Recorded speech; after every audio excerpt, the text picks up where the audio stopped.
doing it for atmospheric studies. Okay, next, this is from last year. This is actually the award by Don Hampeño Bentoranza State, also using our platform. So our platform did won some awards in university thesis and capstone. So students, if you're gonna pull it off, if your project is drone related, use our product, it will help you. This one's from Ministry of Science. They came to us for a workshop. I think this is 2021. So they built a bunch of these drones, actually to learn about Arduino and their complete function. This one, actually, I was the consultant for, was this St. Benil? Yes. For unmanned firefighting reconnaissance drone, VTOL.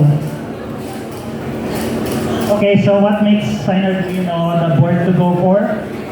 Well, the Arduino footprint says it all. There's a huge range of sensors, shields, and other components you can install on the drone and program. Okay, so with those sensors, you can do a whole lots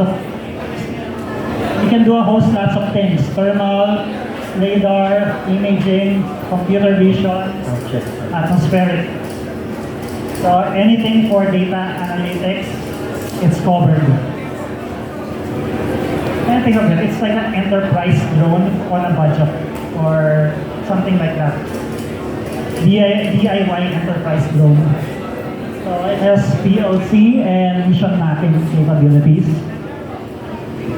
Lastly, of course, everyone wants this programmability.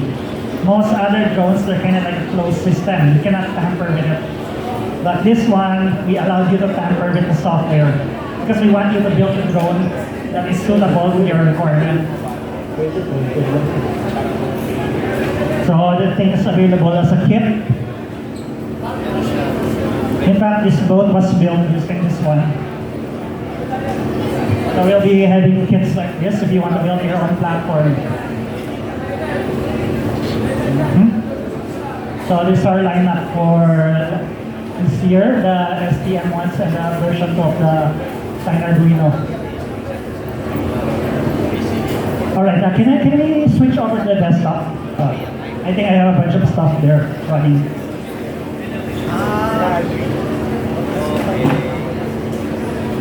Wait, hold on. I'm just gonna remove the lens cap. So, ready na yung... Top of my laptop. I'll check.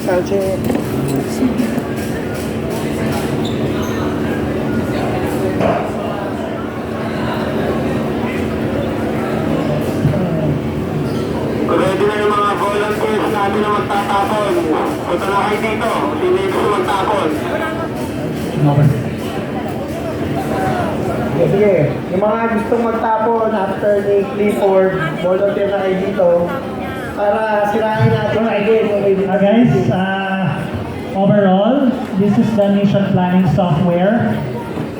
So basically, you can add missions. Let's do this quickly. Hold on. Careful. So basically, it comes with a mission planning software. So it's pretty capable. Next, the boat has a working radar. So it's a very capable platform. It's not a toy, it's a tool. And lastly, this is the result of that reef mapping. It's 3D. It's very detailed.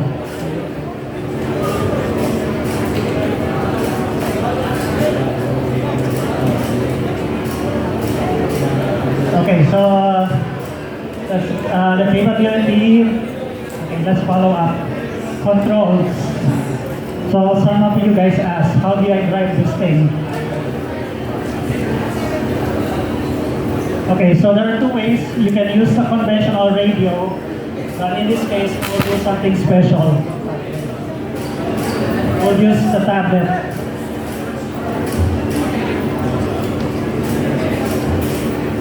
Okay, first thing is we have an app. You required to have a modem, basically a modem installed. So the app looks like this. Here and there.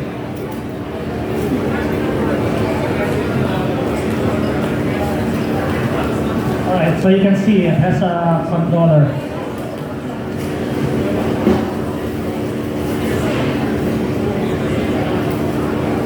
Okay, just wait for it to connect.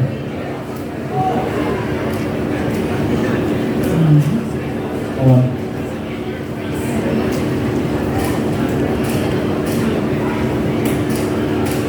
Connect mo muna siya, Clifford, tapos papapatapong mo lang yung isa. Sino yung lang volunteer for the tapos para makita natin kung matibay talaga yung made in the Philippines.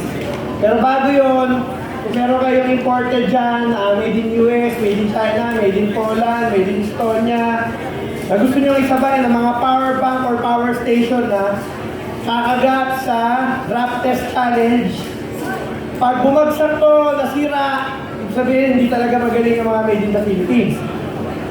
Bahala ka naman kung gusto mong tapos. Kasi syempre kung nasa disaster response tayo, iba-iba yung way ng pagbagsak niya. Yung iba, binabagsak na niya sa helicopter. So, depende kung palipad siya ng helicopter, ibagsak siya doon. Pero dito muna tayo sa normal scenario. So yan yung made in the Philippines na Calibre Solar Rev.